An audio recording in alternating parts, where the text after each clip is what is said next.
Que a graça e a paz do nosso Senhor e Salvador Jesus Cristo seja com você, meu irmão, seja com você e com a sua família. E hoje eu quero falar aqui sobre família. Eu quero falar sobre como nós podemos desenvolver relacionamentos familiares saudáveis, como nós podemos cultivar um ambiente dentro da nossa família, um ambiente familiar saudável.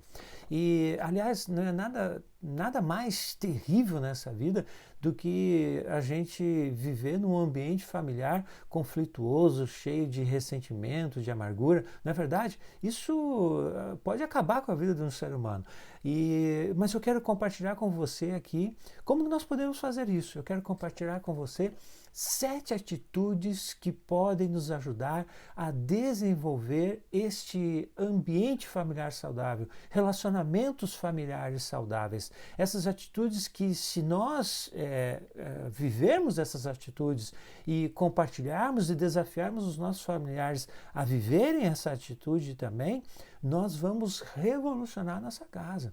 E aí nós vamos ter esse ambiente familiar saudável. Mas antes da gente ver então essas atitudes, eu quero fazer aqui aquela nossa chamada, né? Eu quero convidar você, se você está chegando aqui pela primeira vez, né? Se inscreva aqui no nosso canal, ative as notificações, vai ali no sininho, clique em todas e deixe o seu like caso você goste desse vídeo. Também compartilhe esse vídeo com os seus familiares, com seus amigos, para que eles também conheçam essas 7 atitudes, porque é importante que eles conheçam, porque a cooperação de todos faz o bem de todos, na verdade. Não adianta uma pessoa só querer viver, né, essa dinâmica dos relacionamentos familiares saudáveis se o restante não está disposto a isso. Então, é importante que você compartilhe isso com o seu esposo, com a sua esposa, com os seus filhos, com os seus pais. Compartilhe esse vídeo com eles para que eles possam também entender e conhecer essas atitudes que podem nos ajudar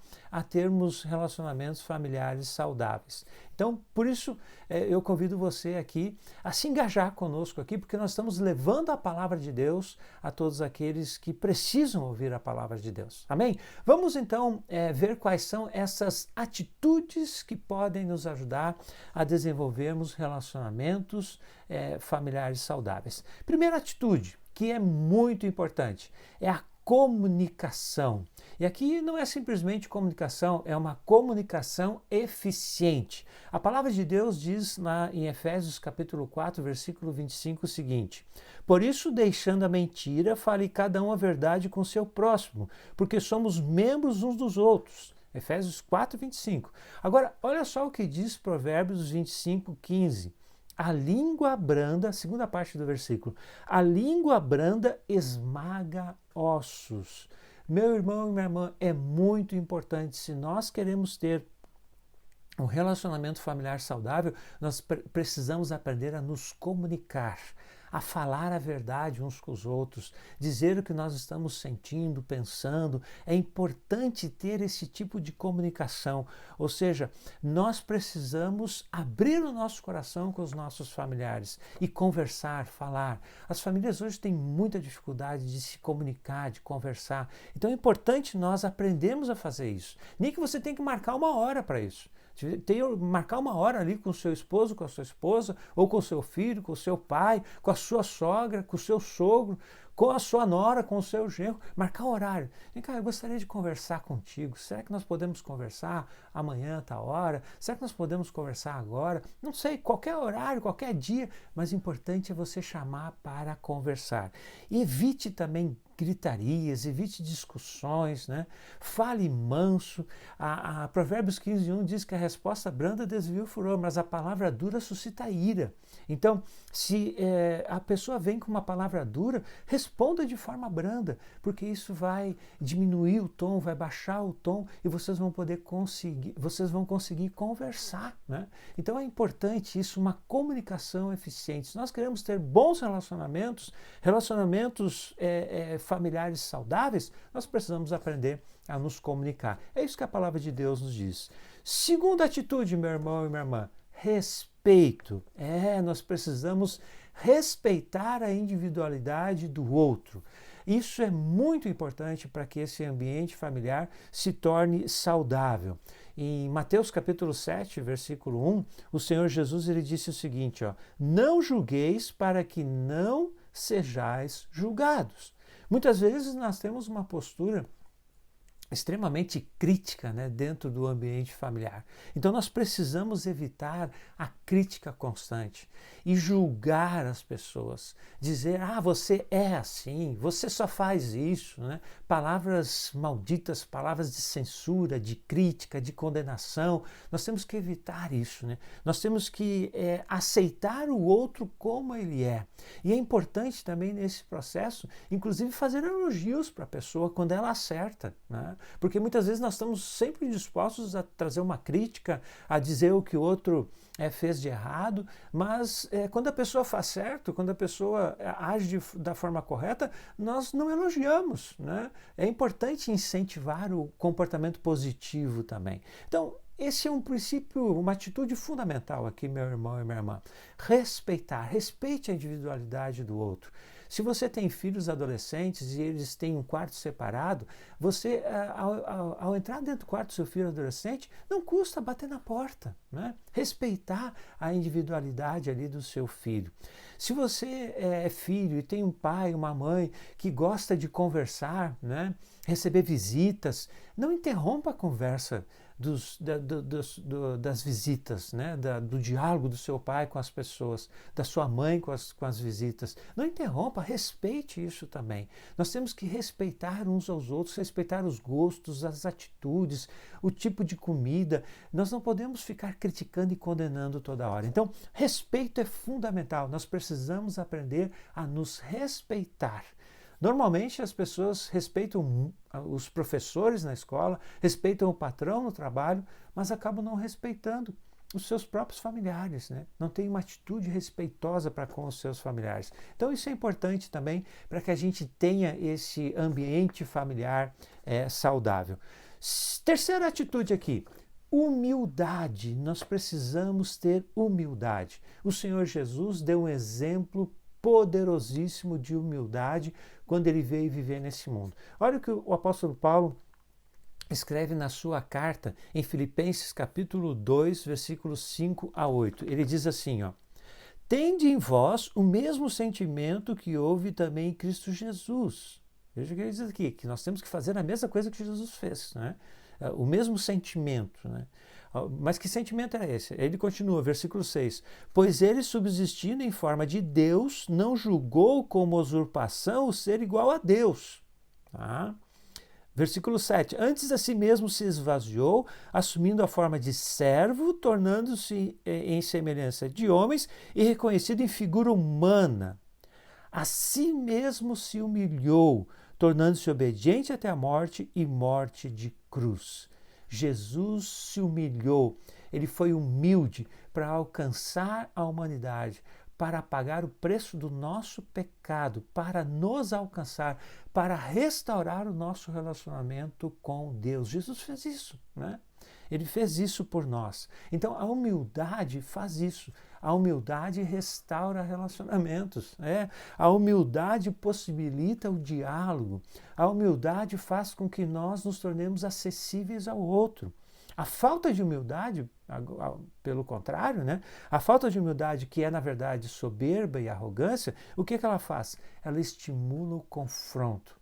Uma pessoa que é soberba, que é arrogante, ela pode ser confrontada e evitada, mas ela jamais será aceita. O arrogante, as pessoas vão confrontar ele ou vão evitar ele, mas jamais será aceito. Então nós precisamos ter humildade, e a humildade é muito necessária para que possamos ter relacionamentos familiares saudáveis. A quarta atitude, meu irmão e minha irmã, perdão. Nós precisamos aprender a perdoar. E perdoar da forma que Deus nos perdoou. É o perdão incondicional. Olha o que o apóstolo Paulo diz em Efésios 4,32. Ele diz assim, antes sede uns para com os outros, benignos, compassivos, perdoando-vos uns aos outros, como também Deus em Cristo vos perdoou. Nós precisamos ser benignos e compassivos. E como nós fazemos isso? perdoando uns aos outros, diz o apóstolo Paulo.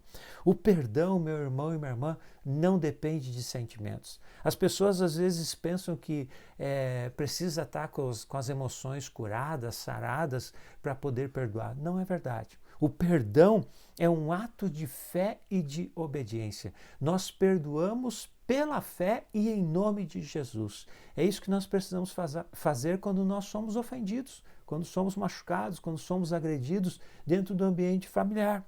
Então, para perdoar alguém, não é necessário haver a cura das emoções. É muito importante você entender isso. Para que você possa perdoar alguém, não é necessário haver a cura das emoções. Mas o perdão, pela fé, é o único caminho para a verdadeira restauração emocional. Você não precisa estar curado emocionalmente para perdoar. Mas quando você perdoa, né, pela fé, você abre caminho para a verdadeira restauração emocional. Então nós precisamos fazer isso, nós precisamos perdoar independentemente dos nossos sentimentos. Você precisa se posicionar e dizer: eu perdoo meu pai, minha mãe, eu perdoo meu cônjuge, perdoo o meu filho, a minha filha, eu perdoo em nome de Jesus por ter feito isso, ter dito aquilo, ter me agredido dessa forma. Verbalize isso diante de Deus, verbalize isso com voz alta para que você ouça, para que os principados e potestades ouçam, né? Os espíritos malignos que estão à sua volta ouçam isso, para que você possa então liberar esse perdão em nome de Jesus. Então o perdão independe dos sentimentos, daquilo que nós estamos sentindo. E uma coisa muito importante também, o perdão independe do fato da pessoa ter pedido perdão a você ou não. Não importa se a pessoa se arrependeu, não importa se ela pediu perdão ou não, você precisa perdoar, você precisa fazer a sua parte. Então isso vai ajudar a desenvolver um relacionamento familiar saudável. Quinta atitude, meu irmão e minha irmã, o amor. O amor. O amor é fundamental também no ambiente familiar. É fundamental para que tenhamos relacionamentos familiares saudáveis. O amor verdadeiro. Não o amor que o mundo prega e ensina por aí, né? Mas o amor de Deus. Olha o que o apóstolo Paulo diz em 1 Coríntios capítulo 13, a partir do versículo 4, falando a respeito desse amor. Ele diz assim: o amor é paciente, é benigno, o amor não arde em ciúmes, não se ufana, não se soberbece. Olha o que ele diz: não se conduz inconvenientemente, não procura seus interesses, não se exaspera, não se ressente do mal, não se alegra com a injustiça, mas regozija-se com a verdade. Tudo sofre, tudo crê, tudo espera, tudo suporta. 1 Coríntios 13, 4 a 7. Esse é o amor de Deus. Esse é o amor que Deus nos ama. Esse é o amor que Deus te ama, meu irmão e minha irmã.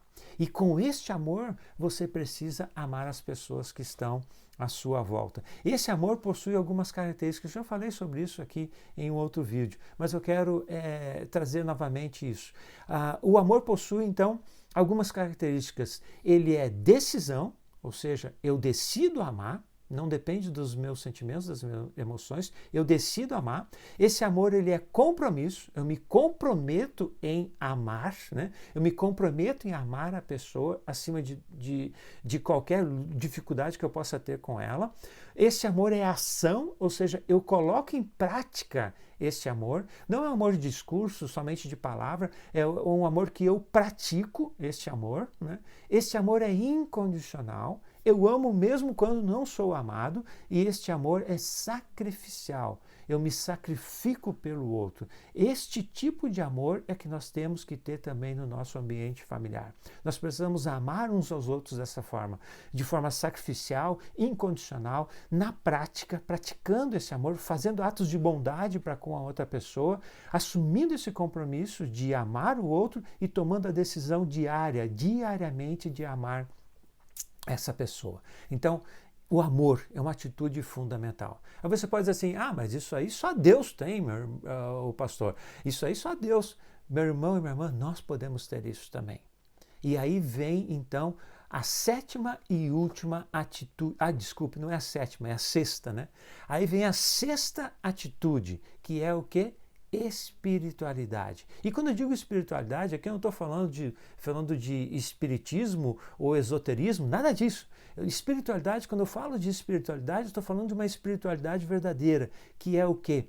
A plenitude do Espírito Santo habitando em nós. Por que isso tem a ver com amor? Porque o amor de Deus é derramado nos nossos corações através do Espírito Santo que habita em nós. Então, este amor de Deus, esse amor que Deus tem por nós, nós também podemos ter pelas pessoas quando nós estivermos cheios do Espírito Santo. Olha só o que diz em Gálatas 5, 22 e 23. Ele diz assim: mas o fruto do Espírito é amor, alegria, paz, longanimidade, benignidade, bondade, fidelidade, mansidão e domínio próprio. Contra essas coisas não há lei. Gálatas 5, 22 e 23. Então, aqui esse texto está nos mostrando que quando nós estamos cheios do Espírito Santo, nós vamos estar cheios de amor e esse Espírito de Deus, né, vai nos capacitar. Esse Espírito, essa plenitude do Espírito Santo vai transformar o nosso caráter. Essa plenitude do Espírito Santo vai nos capacitar a nos relacionarmos de forma saudável. Ou seja, nós vamos ter amor, alegria, paz. Nós vamos ser longânimos nos nossos relacionamentos, ou seja, um longo ânimo nós vamos ter para com as pessoas à nossa volta. Nós vamos ser benignas, nós vamos ter bondade no coração, nós vamos ser fiéis, nós vamos ser mansos, vamos ter domínio próprio. Tudo isso o Espírito Santo vai fazer em nós. Então, se você quer ter bons relacionamentos no seu ambiente familiar, se você deseja ter relacionamentos familiares saudáveis, você precisa estar cheio do Espírito Santo e convidar seu pai, sua mãe, seus irmãos a serem cheios do Espírito Santo. Aí você pode dizer assim: ah, pastor, mas aqui na minha família nem todo mundo é crente. Aí então nós vamos para a sétima e última atitude, que é muito importante para termos relacionamentos familiares saudáveis. Qual é essa atitude? Oração. Mas não é somente oração, meu irmão e minha irmã, é oração e jejum. Olha o que a palavra de Deus diz em Marcos capítulo 9, versículo 29. Jesus disse isso, ele disse para os seus discípulos quando eles não conseguiram expulsar um demônio. Então Jesus disse isso para eles. Respondeu-lhes: esta casta não pode sair senão por meio de oração e jejum. Nós precisamos orar e jejuar pelos nossos familiares.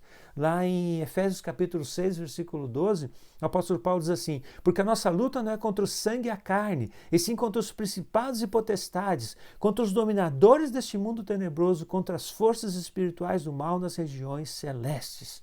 Meu irmão e minha irmã, nós vivemos numa batalha espiritual, nós vivemos numa luta espiritual e nós precisamos estar atentos a isso. Muitas vezes essa batalha espiritual está dentro da nossa casa, através de um membro da nossa família, e nós precisamos vencer essa batalha. Não é gritando, não é brigando, não é tendo conflitos, não é impondo a verdade, impondo sobre a pessoa princípios bíblicos, versículos bíblicos, não. Nós vamos vencer isso através da oração e do jejum. Nós vamos vencer essa batalha. Então, se você tem um familiar não crente que gera conflito dentro de casa, coloque isso em oração. Separe um tempo para jejuar, para orar, para buscar o Senhor, né? Para buscar a Deus, e vença essa batalha através da oração. A oração tem poder, meu irmão. A oração tem poder, minha irmã. Ore pelos seus familiares, ore para aqueles pelas pessoas com quem você convive no seu dia a dia, dentro da sua casa, e você vai perceber que esse ambiente vai se transformar, vai se modificar. Então, meu irmão e minha irmã, essas são as atitudes que podem nos ajudar a desenvolvermos relacionamentos familiares saudáveis, desenvolvermos um ambiente familiar saudável. Então, vou recapitular aqui. Comunicação, muito importante. Precisamos falar a verdade, falar em amor, mas precisamos falar. Respeito, precisamos respeitar a individualidade um do outro. Humildade, precisamos ter humildade na presença uns dos outros, precisamos ter humildade diante uns dos outros. Perdão, precisamos perdoar de forma incondicional os nossos familiares. Amor, precisamos amar com o amor que Deus nos ama, o amor verdadeiro. espiritualidade, precisamos estar cheios do Espírito Santo para vivermos esses relacionamentos familiares saudáveis. E oração, oração e jejum, precisamos orar e jejuar pelas nossas famílias. Amém, meu irmão? Amém, minha irmã? Que Deus te abençoe. Use esses princípios, são atitudes, né, na verdade. Use, coloque em prática essas atitudes e você vai ver que o seu ambiente familiar será transformado. Agora, importante, volto a dizer, como eu disse aqui no começo, compartilhe esse vídeo com seus familiares. Compartilhe esse vídeo com seu pai, com a sua mãe, com seus irmãos. Compartilhe esse vídeo com o seu esposo, com a sua esposa, com o seu sogro, com a sua sogra, com o seu genro, com a sua nora, com os seus sobrinhos. Compartilhe esse vídeo porque eles também precisam conhecer, saber essas atitudes e viver essas atitudes para que vocês possam ter esse ambiente familiar saudável, para que vocês possam desenvolver um relacionamento familiar saudável. Que Deus te abençoe com essa palavra, meu irmão e minha irmã. Não se esqueça, deixe o seu like. Se você ficou até aqui, é porque você gostou desse vídeo, não é verdade? Então, se você ficou até aqui, deixe o seu like, porque para nós isso também é importante aqui na divulgação do nosso trabalho. Amém, meu irmão? Amém, minha irmã? Fique bem, fique em paz, fique com Jesus.